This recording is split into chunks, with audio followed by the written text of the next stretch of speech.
চৈত্র সংক্রান্তি উপলক্ষে দেশের বিভিন্ন স্থানে নানা আয়োজন। হালখাতা উৎসবে ক্রেতা বিক্রেতা সৌহার্দ্য বিনিময়।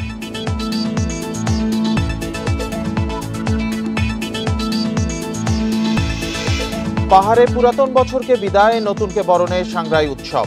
বর্ণিল আয়োজনে সামিল বিভিন্ন শ্রেণী পেশার মানুষ।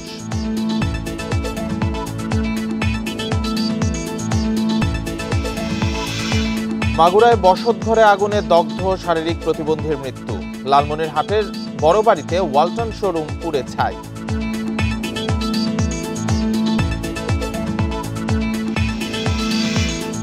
নরসিংদীতে চাঁদা না পেয়ে ব্যবসায়ীকে মারধর, প্রাণনাশের হুমকি। শ্রমিক দল নেতার বিরুদ্ধে সংবাদ সম্মেলনে ভুক্তভোগী।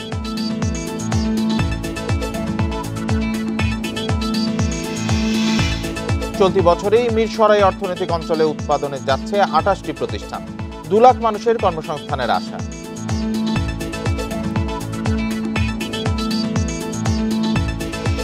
বান্ডেল থাকলে প্রতি সেনমানিতে টাকা বাঁচবে। বিকাশ সেনমানি বান্ডেল কিনে জিতুন প্রতি লেনদেনে। স্বাগত সমগ্র বাংলাদেশে, আপনাদের সাথে আছে রাকিব আহমেদ। এতক্ষণ শিরোনামগুলো জানাচ্ছিলাম, এবার জানাবো পুরো খবর। আজ চৈত্র সংক্রান্তি, চৈত্র মাসের শেষ দিন। দিনটিতে রাজধানী সহ বিভিন্ন স্থানে চলছে নানা আয়োজন। সকাল থেকে বাংলাদেশ শিল্পকলা একাডেমিতে চলছে ২ দিনের আয়োজন। রয়েছে সঙ্গীত সহ বিভিন্ন সাংস্কৃতিক পরিবেশনা। সকালে বাউল গান এবং ঐতিহ্যবাহী বাংলা গান পরিবেশন করেন শিল্পীরা। দুপুরে সোহরাওয়ার্দী উদ্যানে আয়োজন করা হয়েছে ব্যান্ড শো, সাংস্কৃতিক অনুষ্ঠান। থাকছে ঢাক ঢোল সহ লাঠি খেলার পরিবেশনাও। এছাড়াও বিকেলে মানিক ভিয়া এভিনিউতে কনসার্টেও, সন্ধ্যায় থাকছে ড্রোন শো। এদিকে বাংলা নববর্ষ উপলক্ষে সোমবার ভোরে রমনার বটমূলে থাকছে ছায়ানটের সাংস্কৃতিক পরিবেশনা। সকাল ৯টায় ঢাকা বিশ্ববিদ্যালয়ের চারুকলা থেকে শুরু হবে বর্ষবরণ আনন্দ শোভাযাত্রা।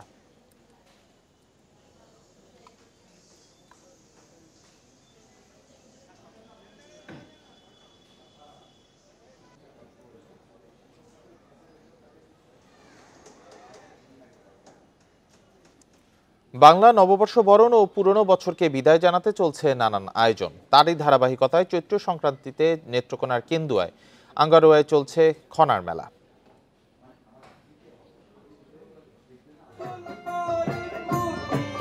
সূর্যোদয়ের সঙ্গে সঙ্গে নেত্রকোনার কেন্দুয়া উপজেলার আঙ্গারোয়া গ্রামে শুরু হয়েছে খনার মেলা। জ্যোতির্বিদ্যায় পারদর্শী বিদুষী নারী খনার বচন আজও বাংলার গ্রামেগঞ্জে প্রচলিত। মঙ্গলঘর পরিসর নামে সংগঠনের আয়োজনে মেলায় তুলে ধরা হয় তার লেখা গান, কবিতা, বাউল গান ছাড়াও থাকছে বিশেষ আলোচনা। এছাড়া কৃষি উপকরণের প্রদর্শনীও চলছে মেলা প্রাঙ্গণে। খনার বচনের অন্যতম দিক হচ্ছে কৃষি সংক্রান্ত নানা পূর্বাভাস। দেখতে আসছি কিংবা আমরা এটা অনেক আনন্দ ভোগ করতেছি। দেশের বিভিন্ন দূর দূরান্ত থেকে অনেক লোকজন আসে। খনার মেলাটা কৃষকদের যে একটা উৎসাহ উদ্দীপনা দেওয়ার চেষ্টা, এটা আমাদের খুবই ভালো লাগে। এই খনার মেলা আমাদেরকে বার্তা দেয় আমাদের ধান, আমাদের মাটি, আমাদের হাওয়া, আমাদের ভাষা, পানি, এটি দিয়ে আসলে আমাদেরকে জাগতে হবে। আয়োজকরা বলেন, লোকসংস্কৃতিতে খনার বচনের রয়েছে বিশেষ গুরুত্ব। দৈনন্দিন জীবন, আচার অনুষ্ঠান, কৃষি, সংস্কৃতি সহ নানা দিক উঠে এসেছে তার লেখা ছন্দে মেলানো বচনে। খনার মেলার প্রাসঙ্গিকতা রয়ে গেছে। 1000 বছর আগে যেগুলি বলছে এগুলি এখনও আসলে আমরা এইগুলি থেকে সরে গেছি। এগুলো যে আধুনিকতা খনার বচন পরিত্যাগ করে উৎকর্ষতা লাভ করছে, এই বিষয়টা এরকম না। রাতভর লোকগান পরিবেশনের পর নববর্ষের সূর্যোদয়ের সাথে সাথে সমাপ্তি হবে খনার মেলার। Independent news. পাহাড়ে চলছে বর্ষবরণের আয়োজন। পুরাতন বছরকে বিদায় আর নতুন বছরকে বরণ করে নিতে সাংগ্রাই উৎসবের আয়োজন করেছে মারমা সহ বেশ কয়েকটি জাতিগোষ্ঠী। বর্ণিল আয়োজনে সামিল হয়েছেন বিভিন্ন বয়সী মানুষ। বৈশাখী ঘিরে পাহাড়ে চলছে বর্ণিল আয়োজন। খাগড়াছড়িতে রং বেরঙের পোশাক পরে বর্ণাঢ্য শোভাযাত্রায় অংশ নেন মারমা সম্প্রদায়। খাগড়াছড়ি সরকারি কলেজ মাঠ থেকে শুরু হয় শোভাযাত্রা। 1 বছরের অপেক্ষা শেষে নেচে গিয়ে শোভাযাত্রায় অংশ নিতে পেরে খুশি তরুণ তরুণীরা। আজকে আমরা র্যালিতে আসছি, কালকে হচ্ছে আমাদের মূল সাংগ্রাই। র্যালিটা আজ এখান থেকে শুরু হয়ে বেড়াছড়া মাঠে শেষ হবে। ওখানে আজকে আমাদের বিভিন্ন ধরনের ওখানে প্রোগ্রাম আছে। কালকে আমাদের মহাসাংগ্রাই উদযাপন, তো এর আগে আমরা আজকে র্যালির জন্য আসছি। আমি বান্দরবানের সাংগ্রাই উৎসব উদ্বোধন করেন জেলা প্রশাসন। রাজার মাঠ থেকে আনুষ্ঠানিকভাবে শুরু হয় শোভাযাত্রা। এইবারের প্রোগ্রামের মাধ্যমে আমরা আবারও নিশ্চিত করতে পেরেছি যে 5ই আগস্টের পরে যে বৈষম্য বিরোধী আন্দোলনের মাধ্যমে নতুন বাংলাদেশের শুভ সূচনা হয়েছে, সেখানে আসলেই আমরা বৈষম্য দূর করে সবাই একযোগে নতুন বাংলাদেশ গড়ার পথে এগিয়ে চলছি। ফেস্টুন প্লাকার্ড নিয়ে শহরের প্রধান সড়ক ঘুরেছে 11টি জাতিগোষ্ঠীর শোভাযাত্রা। সংস্কৃতি, ঐতিহ্য ও সম্প্রীতির অনন্য প্রতীক এই উৎসব পার্বত্য এলাকার মানুষের জীবনে এনে দেয় আনন্দ ও নতুন আশার বার্তা। শুধুমাত্র যে সাংগ্রাই উদযাপনটা যে বান্ধবের মামাদের হলেও এখানে কিন্তু আমরা কিন্তু 12টা জনগোষ্ঠী এখানে বাঙালি সহ বাকি 11 জনগোষ্ঠী আমরা পাহাড়ি সবাই কিন্তু এখানে অংশগ্রহণ করছে। এবং নতুন বছরটি হবে সকলের জন্য একটি আশার, একটি শুভকামনার এবং সকলের সাথে সম্প্রীতির এবং ভালোবাসার। 18 এপ্রিল জলকেলির মধ্য দিয়ে শেষ হবে বান্দরবানের সাংগ্রাই উৎসব। সোহেলি জাহান, ইন্ডিপেন্ডেন্ট নিউজ।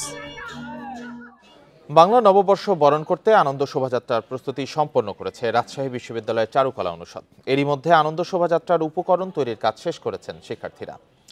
এবার বর্ষবরণে বিশেষ ভাবনায় থাকবে মেধার বিষয়টি। সেই আলোকে শোভাযাত্রায় জায়গা পাবে বই ও কলম। শহরে বর্ষবরণ ঘিরে আনন্দ শোভাযাত্রার পাশাপাশি নানা আয়োজন থাকবে রাজশাহী কলেজ সহ বিভিন্ন সামাজিক সাংস্কৃতিক সংগঠনগুলো। এদিকে বর্ষবরণ আয়োজনকে শান্তিপূর্ণভাবে সম্পন্ন করতে বাড়তি প্রস্তুতি নিয়েছে আইন শৃঙ্খলা বাহিনী।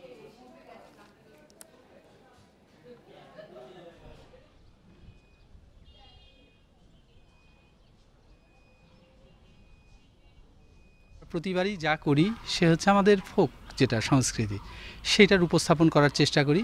সঙ্গে থাকে হচ্ছে থিম, যে কারেন্ট সিচুয়েশানের যে থিমগুলো থাকে, প্রতিবারই কোনো না কোনো থিম থাকে। তো এবারও তার ব্যতিক্রম নয়। আমরা এবারের থিম রেখেছি যে মেধা। প্রধান বিচারপতি ডক্টর সৈয়দ রেফাত আহমেদ বলেছেন, বর্তমান বিচার ব্যবস্থা একটি দ্বৈত প্রশাসনিক ব্যবস্থার মধ্য দিয়ে চলছে। তাই সুপ্রিম কোর্টের জন্য আলাদা সচিবালয় স্থাপন খুবই জরুরি। সকালে খুলনা জজ কোর্ট প্রাঙ্গণে বিচার প্রার্থীদের জন্য স্থগিত বিশ্রামাগার ন্যায়কুঞ্জ উদ্বোধন শেষে সাংবাদিকদের প্রশ্নের জবাবে তিনি এই কথা বলেন। বিচারপতি বলেন, বিচার ব্যবস্থাকে আরও স্বচ্ছ, বিচার প্রার্থীদের অসুবিধা দূর করতে 12 দফা সংস্কার কার্যক্রম চলছে।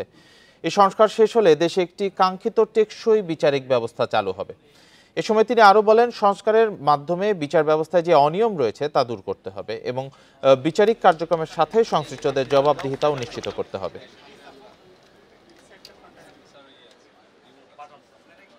সুপ্রিম কোর্টে এখন এই বিচার ব্যবস্থা একটা দ্বৈত শাসনের মধ্য দিয়ে চলে, সেটা আমরা চাইছি না। সেটা আমি আমার অভিভাষণে বলেছিলাম, তো এখনও বলছি।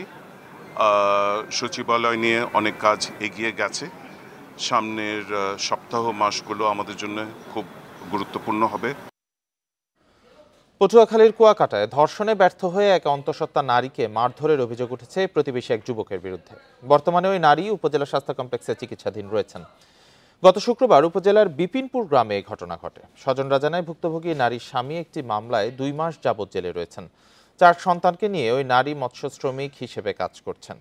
এই অবস্থায় শুক্রবার দুপুরে অভিযুক্ত সেলিম খাঁ ওই নারীর ঘরে ঢুকে ধর্ষণের চেষ্টা করে এবং বাধা দিলে মারধর করা হয়। এ সময় প্রতিবেশীরা এগিয়ে এলে অভিযুক্ত পালিয়ে যায়। পরে অজ্ঞান অবস্থায় ওই নারীকে হাসপাতালে ভর্তি করা হয়। লিখিত অভিযোগ পেলে আইনি ব্যবস্থা নেওয়া হবে বলে জানিয়েছে পুলিশ।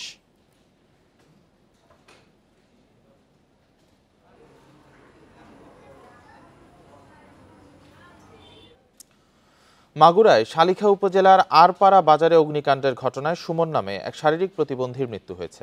পরে ফায়ার সার্ভিসের একটি ইউনিট 1 ঘন্টা চেষ্টা চালিয়ে আগুন নিয়ন্ত্রণে আনে। Shalikha fire service station officer Sanjay Debnath জানান, প্রাথমিকভাবে ধারণা করা হচ্ছে ইলেকট্রিক শর্ট সার্কিট থেকে আগুনের সূত্রপাত। মরদেহটি ময়নাতদন্তের জন্য হাসপাতালের অস্থায়ী রাখা আছে। এ ঘটনায় থানায় একটি অপমৃত্যুর মামলা হবে। এছাড়া তদন্ত শেষে বলা যাবে আগুন লাগার সঠিক কারণ। এদিকে লালমনিরহাটের বড়বাড়ি বাজারে ভোরে একটি ওয়ালটন শোরুমে অগ্নিকাণ্ডের ঘটনা ঘটেছে। খবর পেয়ে 1 ঘন্টার চেষ্টায় আগুন নিয়ন্ত্রণে আনে ফায়ার সার্ভিসের 3টি ইউনিট। এ সময় শোরুমের বিভিন্ন ধরনের ফার্নিচার পুড়ে যায়। তাৎক্ষণিকভাবে আগুন লাগার কারণ ও ক্ষয়ক্ষতির পরিমাণ জানা যায়নি।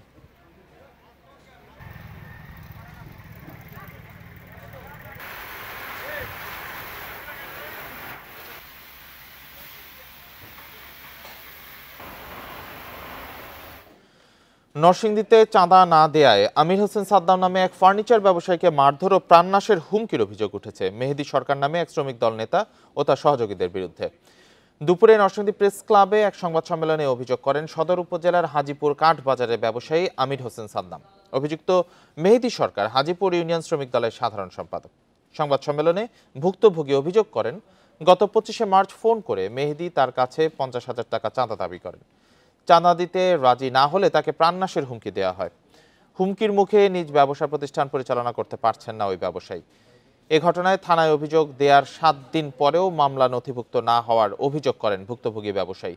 তবে অভিযোগ অস্বীকার করেন মেহেদী। বিষয়টি তদন্ত করে দেখা হচ্ছে বলে জানিয়েছে পুলিশ। বিগত 7 মাস যাবৎ আমার কাছ থেকে চাঁদা নেওয়ার জন্য বিভিন্নভাবে ফোন দিয়ে হুমকি দামকি প্রদান করতেছে। আমি তাদের হুমকি দামকে পরোয়া না করাতে তারা আমারে গত 4/4/2025 তারিখে শ্রমিক দলের সেক্রেটারি, হাজীপুর ইউনিয়ন শ্রমিক দলের সেক্রেটারি মেহেদী এবং মেহেদীর দল বল নিয়ে আমার দোকান থেকে বাড়িতে যাওয়ার সময় সে হামলা করে এবং আমাকে মারপিট করে। গাজীপুরের শালনায় ঢাকাগামী চিলাহাটি এক্সপ্রেস ট্রেনের একটি বগি লাইনচ্যুত হয়েছে। এতে 1.5 ঘন্টারও বেশি সময় ধরে উত্তরবঙ্গের সঙ্গে ঢাকা ট্রেন চলাচল বন্ধ রয়েছে। দুপুর 2:30টার দিকে দুর্ঘটনা ঘটে। এতে দুর্ভোগে পড়েছেন যাত্রীরা।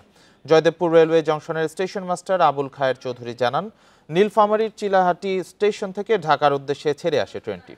শালনা ব্রিজের কাছে পৌঁছা মাত্র একটি বগির 4টি চাকা লাইনচ্যুত হয়ে যায়। এতে যমুনা সেতু হয়ে উত্তরবঙ্গে চলাচলকারী সব ট্রেন চলাচল বন্ধ রয়েছে। ঢাকা থেকে রিলিফ ট্রেন গিয়ে উদ্ধারের পর ট্রেন চলাচল স্বাভাবিক হবে।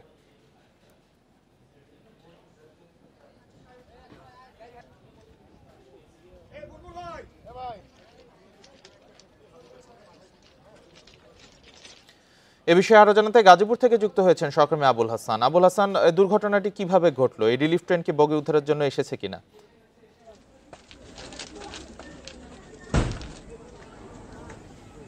দেখুন, কিছুক্ষণ আগে রেলের যে উদ্ধারকারী টিম তারা এসে ঘটনাস্থলে পৌঁছেছে এবং এখান থেকে 4টি বগি, যে দুর্ঘটনা কবলিত বগি আছে 4টি বগি রেখে বাকি যে ইঞ্জিন এবং বগি সেগুলো কিন্তু যাত্রী নিয়ে ঢাকার উদ্দেশ্যে ছেড়ে গেছেন এবং সেইগুলো উদ্ধার করে হয়েছে। বাকি যে 4টি বগি এখন ঘটনাস্থলে আছে। যদিও আমরা যেটি জেনেছি যে কোনো ধরনের আহত বা কোনো ধরনের বড় বিপর্যয় হয়নি। ট্রেনটি যে সামনের 4টি চাকা ছিল এই ক্ষতিগ্রস্ত বগির, সেই 4টি চাকা লাঞ্ছিত হওয়ার পরেই কিন্তু এই দুর্ঘটনাটি ঘটে বলে আমরা রেল কর্তৃপক্ষের মাধ্যমে জেনেছি। আপনাকে বলে রাখি যে এই ট্রেনটি কিন্তু চিলহাটি এক্সপ্রেস এবং সেটি ঢাকাগামী ছিল। ট্রেনটি যখন শালনা ব্রিজের কাছাকাছি এসে পৌঁছে তখনই 4টি বগি লাঞ্ছিত হয় এবং এখানে যে ট্রেনটি সেটি 4টি বগি সমেত এখানে কিন্তু আটকে পড়ে। পরবর্তীতে রেল যে উদ্ধারকারী টিম তারা এসে এখান থেকে ইঞ্জিন সহ অন্যান্য বগি সরিয়ে ফেলে এবং এখন শুধুমাত্র যে 4টি বগি ঘটনাস্থল রয়েছে এবং ঢাকার সঙ্গে উত্তরবঙ্গের ট্রেন চলাচল কিন্তু এখন বন্ধ রয়েছে এবং বেশ কিছু স্টেশনে ট্রেন আটকে পড়েছে বলে আমরা জানতে পেরেছি। ফলে যে যাত্রী সেই দুর্ভোগ কিন্তু রয়েছে এবং রেলের যারা উদ্ধারকারী টিম, প্রকৌশল বিভাগ তারা এখানে এসে সেই যে 4টি চাকা যেটি লাঞ্ছিত হয়েছিল সেই চাকাগুলো ওঠানোর জন্য চেষ্টা করে যাচ্ছেন এবং তারা বলছেন যে যত দ্রুত সম্ভব এই 4টি চাকা ওঠানোর পর এই যে বগি 4টি এটি এখান থেকে সরিয়ে নেওয়া হবে এবং ঢাকার সঙ্গে যে রেল যোগাযোগ সেটি পুনঃস্থাপিত হবে বলে তারা আশা করছেন। এবং আমরা রেলের যে স্টেশন মাস্টার রয়েছে তার সঙ্গে কথা বলেছিলাম। তিনি বলছেন যে দুপুর 2:30টার কিছু পর এই দুর্ঘটনাটি ঘটেছে, তবে কোনো প্রাণহানি বা কোনো ধরনের বড় ধরনের বিপর্যয় হয়নি। শুধুমাত্র ট্রেন চলাচল বন্ধ রয়েছে এবং এই ট্রেন চলাচল বন্ধ থাকার কারণে বিভিন্ন স্টেশনে ট্রেন আটকে পড়েছে এবং যাত্রীরা কিছুটা দুর্ভোগে রয়েছেন। তবে রেল কর্তৃপক্ষ আশা করছেন যে এই যে 4টি বগি একটি সরানোর পর তারা যে রেল যোগাযোগ সেটি স্বাভাবিক করতে পারবেন এবং সেই চেষ্টাই তারা করে যাচ্ছেন। এই ছিল গাজীপুরের ট্রেন দুর্ঘটনার সেই সর্বশেষ খবর। চিলাহাটি এক্সপ্রেসের লাইনচ্যুতির বিষয়ে জানাচ্ছিলেন সহকর্মী আবুল হাসান। বছরের শেষে চট্টগ্রামের বিশেষ অর্থনৈতিক অঞ্চলে উৎপাদনে যাচ্ছে 28টি দেশি বিদেশি প্রতিষ্ঠান। অন্তত 2 লাখ মানুষের কর্মসংস্থান হবে এসব প্রতিষ্ঠানে।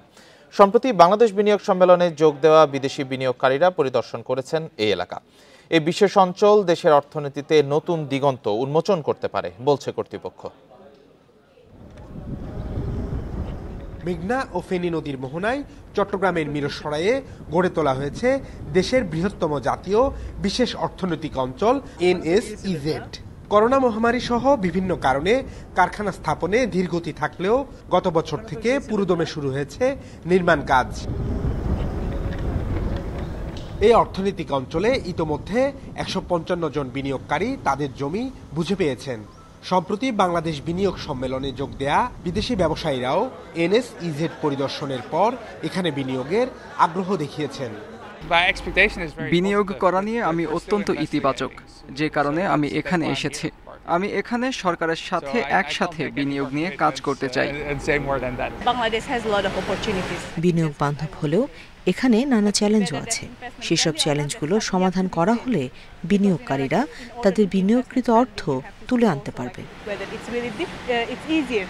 বিনিয়োগকারীদের আগ্রহের কারণে দুটি জোনে প্রায় 1500 একর ভূমি উন্নয়নের কাজ শুরু হয়েছে। আগামী 2 বছরে কি কাজ করা যায়, সেই 2 বছরকে আমরা সর্বোচ্চ টার্গেট নিয়েছি যে 1500 একর জায়গার মতো ডেভেলপ করব, যেখানে সকল প্রকার অবকাঠামো উন্নয়ন নিশ্চিত করা হবে। এই বিশাল কর্মযজ্ঞের মাঝেও সংকট রয়েছে জ্বালানি, পানি সহ দক্ষ শ্রমিকের। তবে বিদ্যমান সংকট সমাধানে মধ্য ও দীর্ঘমেয়াদী একগুচ্ছ পরিকল্পনা বাস্তবায়নের কথা জানিয়েছে কর্তৃপক্ষ। পানির সংকটের সমাধানে আমাদের প্রথম হলো যে আমরা আন্ডারগ্রাউন্ড থেকে কিছু এই মুহূর্তে তুলছি, বাট খুবই মিনিমাম সেটা আমরা করব, এবং মহুরী প্রজেক্ট থেকে আমরা 100 MLD পানি আনছি। জাতীয় বিশেষ অর্থনৈতিক অঞ্চলে এখনো পর্যন্ত স্থানীয় ও বিদেশি প্রস্তাবিত বিনিয়োগের পরিমাণ প্রায় 19 বিলিয়ন মার্কিন dollar. Abdullah Rakib, independent news, Chattogram. Bhola 250 শয্যা জেনারেল হাসপাতালে চিকিৎসকদের নিরাপত্তার দাবিতে কর্মবিরতি পালন করা হয়েছে। সকাল থেকে এতে অংশ নেন হাসপাতালের চিকিৎসকরা। হঠাৎ এই কর্মসূচিতে ব্যাহত হচ্ছে হাসপাতালের চিকিৎসা সেবা, ভোগান্তিতে পড়েছেন রোগীরা। সিভিল সার্জন ডাক্তার মনিরুল ইসলাম জানিয়েছেন, সম্প্রতি হাসপাতালে 2 রোগীর মৃত্যুকে কেন্দ্র করে রোগীর স্বজনরা কয়েক দফায় চিকিৎসকদের উপর হামলা চালায়। এ ঘটনায় চিকিৎসকরা নিরাপত্তাহীনতায় ভুগছেন, যে কারণে সকাল থেকে কর্মবিরতির ডাক দেয় তারা। সমস্যা সমাধানে স্থানীয় প্রশাসন ও ঊর্ধ্বতন কর্তৃপক্ষের সঙ্গে আলোচনা চলছে।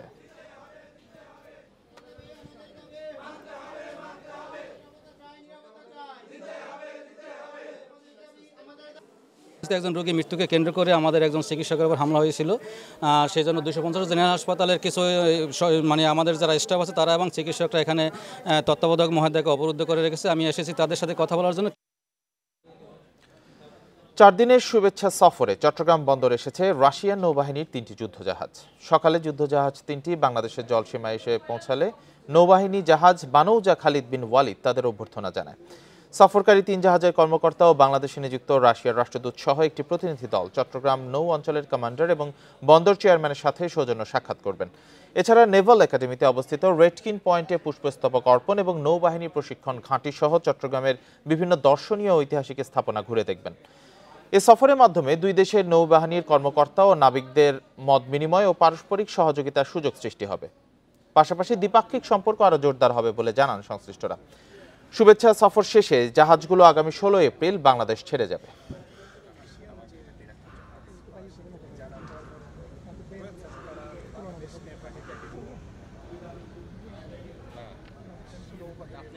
নরসিংদীর শিবপুরে পারিবারিক কলহের জেরে স্ত্রী খাদিজা আক্তারকে শ্বাসরোধে হত্যার অভিযোগ উঠেছে স্বামী তারেক মিয়ার বিরুদ্ধে। দুপুরে উপজেলার ভরতের কান্দি গ্রামে এই ঘটনাটি ঘটে। স্থানীয়রা জানান, দীর্ঘদিন ধরে স্বামী তারেক মিয়ার সাথে খাদিজা আক্তারের পারিবারিক কলহ চলে আসছিল। রোববার সকালে বাইরে থেকে তালা দেখতে পেয়ে তাদের সন্দেহ হয়। পরে প্রতিবেশীরা জানালা দিয়ে ঘরের ভেতরে খাদিজা আক্তারের মরদেহ পড়ে থাকতে দেখে পুলিশকে জানায়। খবর পেয়ে পুলিশ গিয়ে দরজা ভেঙে মরদেহ উদ্ধার করে। রাতের কোনো এক সময় স্বামী তারেক তার স্ত্রীকে শ্বাসরোধে হত্যা করে পালিয়ে গেছে বলে ধারণা পুলিশের।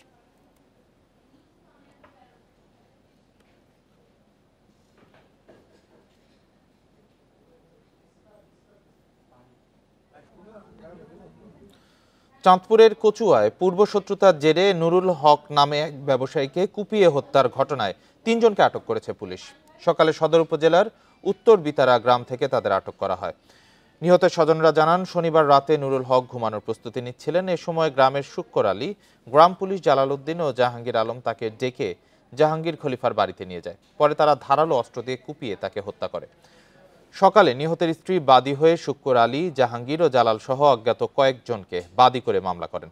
তবে মূল অভিযুক্ত পলাতক শুক্কুর আলীকে গ্রেপ্তারে অভিযান অব্যাহত রয়েছে বলে জানিয়েছে পুলিশ।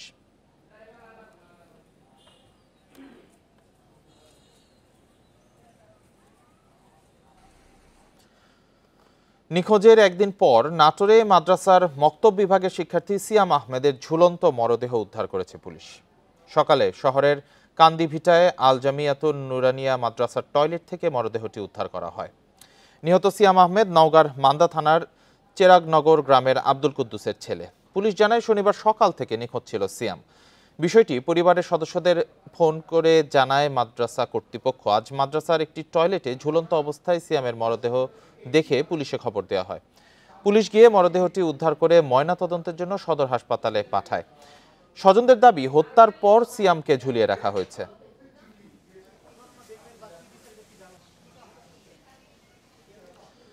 গাজীপুরের কাশিমপুর কারাগার ভেঙে 5ই আগস্টে পালানো মৃত্যুদণ্ডপ্রাপ্ত আসামি রিপনকে টাঙ্গাইল থেকে গ্রেপ্তার করেছে র্যাব। গতকাল রাতে ঢাকা টাঙ্গাইল মহাসড়কের রাবনা বাইপাস এলাকা থেকে রিপনকে গ্রেপ্তার করা হয়। টাঙ্গাইল র্যাবের কমান্ডার মেজর কাউসার বাঁধন জানান, 5ই আগস্ট সরকার পতনের সময় কাশিমপুর কেন্দ্রীয় কারাগার থেকে অন্য বন্দীদের সাথে সেও পালিয়ে যায়। প্রায় 8 মাস পর শনিবার রাতে তাকে মহাসড়কের রাবনা বাইপাস এলাকা থেকে গ্রেপ্তার করা হয়। সকালে তাকে গাজীপুরের কোনাবাড়ি থানায় হস্তান্তর করা হয়েছে।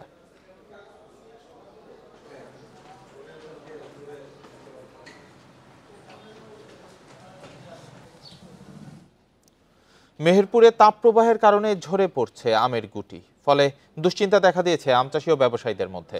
লোকসানের ভয়ে আম বাগান কিনছেন না পাইকাররা। গুটি ঝরা বন্ধে গাছের গোড়ায় পানি, সার ও কীটনাশক দেওয়ার পরামর্শ দিচ্ছে কৃষি বিভাগ। মেহেরপুরে গাছে গাছে পাতার ফাঁকে ফাঁকে দুলছে আমের গুটি। তবে তাপপ্রবাহের কারণে ঝরে পড়ছে এসব আমের গুটি। ফলে এবার আমের কাঙ্ক্ষিত ফলন নিয়ে শঙ্কায় বাগান মালিকরা। এই গাছে প্রচুর আম আসছে, কিন্তু বৃষ্টি না হওয়ার কারণে রোদের তাপে আমগুলো সব পড়ে যাচ্ছে। আর এই আমগুলো থাকলে প্রচুর আম হতো। বৃষ্টি নাই, তাই মোটা আম ঝরে যাচ্ছে, না হলে ব্যাপক আম হতো। এবার গুটি ঝরে পড়ায় লোকসানের ভয়ে বাগান কিনছেন না পাইকাররা। এতে চরম বিপাকে পড়েছেন চাষিরা। 4 ভাগের মধ্যে 1 ভাগ আম পুরি ঝরি শেষই হয়ে গেছে, এখন আরো ঝরবে। তাই এটা আমাদের খুবই লসের ভাগ দেখছি। সেবা যদি ঝরতে থাকে তাহলে গাছ অর্ধেক শেষ হয়ে যাবে। তো সেচ দিয়েও গাছের আম ঠেকানো যাচ্ছে না। তো এই পরিমাণে যদি হয় তাহলে তো আমাদের ক্ষতি হয়ে যাবে। এদিকে গুটি ঝরে পড়া রোধে বাগানে পানি ও কীটনাশক ব্যবহারের পরামর্শ দিচ্ছে কৃষি বিভাগ। আমাদের এই চাষিদেরকে পরামর্শ যে আপনারা যেহেতু কিছুদিন ধরে বৃষ্টি হচ্ছে না, সেক্ষেত্রে আমাদের আম বাগানে রিং করে সেচ দিতে হবে। ফ্ল্যাট যদি সেচ দিতে তাহলে আমের বাগানে টোটাল বর্ডার দিয়েও ফ্ল্যাট করে সেচ দিতে পারে। তবে রিং পদ্ধতিতে সেচ দিলে ভালো হয়, তাহলে আম ঝরা থেকে তারা যে ঝরে যায় সেটা ঝরাটা রোধ করা যাবে। চলতি বছর জেলায় আম উৎপাদনের লক্ষ্যমাত্রা ধরা হয়েছে 38,298 মেট্রিক টন। বৈশাখী মেলার অন্যতম অনুষঙ্গ শখের হাঁড়ি। বাংলা নববর্ষকে বরণ করতে মেলায় বাড়তি গুরুত্ব পায় মাটির তৈরি বিশেষ এই হাঁড়ির। বৈশাখের আগে আবারও আলোচনায় রাজশাহীর বসন্তপুরের শখের হাঁড়ির কারিগররা। রাজশাহীতে বৈশাখ ঘিরে বাড়তি চাহিদা থাকে রঙিন হাঁড়ির, যাকে শখের হাঁড়ি নামেও চেনেন স্থানীয়রা। নানা আকৃতির এই হাঁড়ি রঙের স্পর্শে হয়ে ওঠে দৃষ্টিনন্দন। একসময় গ্রামাঞ্চলে ঘর সাজানোর কাজে ব্যবহার হলেও সময়ের ধারায় বদলে গেছে সেই চিত্র।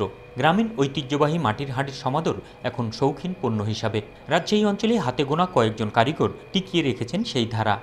এই বিভাগের 4,500 পরিবারে এই শখের হাঁড়ি বানাতো। এখন দেখেন গোটা পাড়া ঘুরে ঘুরে একটা হাঁড়ি ওই 200 টাকা কেন 500 টাকা দিয়েও পাবেন না। শ্রম হিসাবে মূল্য নেয়, বানায় না। যা শ্রম সে হিসেবে মূল্য পায় না, বানাতে চায় না। আধুনিকতার বেড়াজালে এখন মাটির পণ্যের কদর নেই। এছাড়া উপকরণের দাম বৃদ্ধি ও যুগের সাথে তাল মেলাতে না পেরে হতাশা জমেছে কারিগরদের মনে। শখের হাঁড়িটা বৈশাখী চাহিদা বেশি হয় সব থেকে। বৈশাখে আমি 8-10 জায়গা দোকান করি, 7-8 জায়গা দোকান করি। ভাই ভাইতে সবাই এখানে একজনকে দিয়ে। আর এই কাজটা আমি করে রাখি সারা বছর ধরে। মাটির তৈরি সামগ্রী নিয়ে নতুন করে আশাবাদী বিশিষ্টজনরা। এজন্য ভোক্তাদেরই এগিয়ে আসার আহ্বান তাদের। কাপ, ফ্রিজ, জগ, অনেক জিনিস নতুনভাবে আসছে। শুধুমাত্র আমরা যদি এর ব্যবহার বাড়াই, প্রতিনিয়ত আমরা যদি সবার বাড়িতে কিছু না কিছু করে নিয়ে আসতে থাকি, তাহলে যারা তৈরি করছে তারা উৎসাহ পাবে, তারা এর ব্যাপ্তি ঘটাবে। এসব পণ্যে শৌখিন ক্রেতাদের আকৃষ্ট করতে প্রয়োজন প্রদর্শনী ও ব্যাপক প্রচারণা। একই সাথে কারিগরদের সুযোগ সুবিধা নিশ্চিত করা গেলে বিলুপ্তপ্রায় শিল্পটি ঘুরে দাঁড়াবে বলে আশা বিশিষ্টজনদের।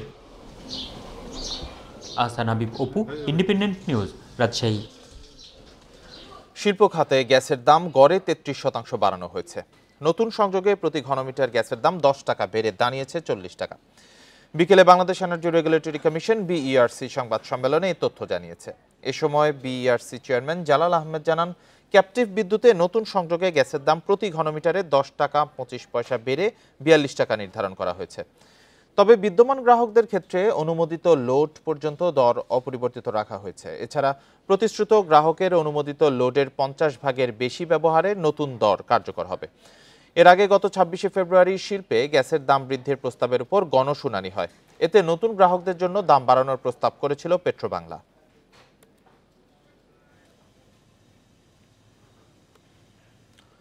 বৈশাখী মেলা উপলক্ষে লালমনিরহাটের কালীগঞ্জ উপজেলার কাকিনার মৃৎশিল্পীরা ব্যস্ত সময় পার করছেন। নানা ধরনের মাটির খেলনা তৈরি করছেন তারা। সারা বছর অলস সময় পার করলেও চৈত্রের মাঝামাঝি সময়ে তাদের কর্মব্যস্ততা কিছুটা বাড়ে। মাটির সংকট ও প্লাস্টিক সামগ্রীর দৌরাত্ম্যে মাটির তৈরি তৈজসপত্র নির্মাণে আগ্রহ হারাচ্ছেন মৃৎশিল্পীরা। এখন শখের বশে অনেকেই মাটির সামগ্রী কেনেন। ঐতিহ্যবাহী এই পেশা টিকিয়ে রাখতে স্বল্প সুদে ঋণ দেওয়া হচ্ছে বলে জানিয়েছেন জেলা প্রশাসক।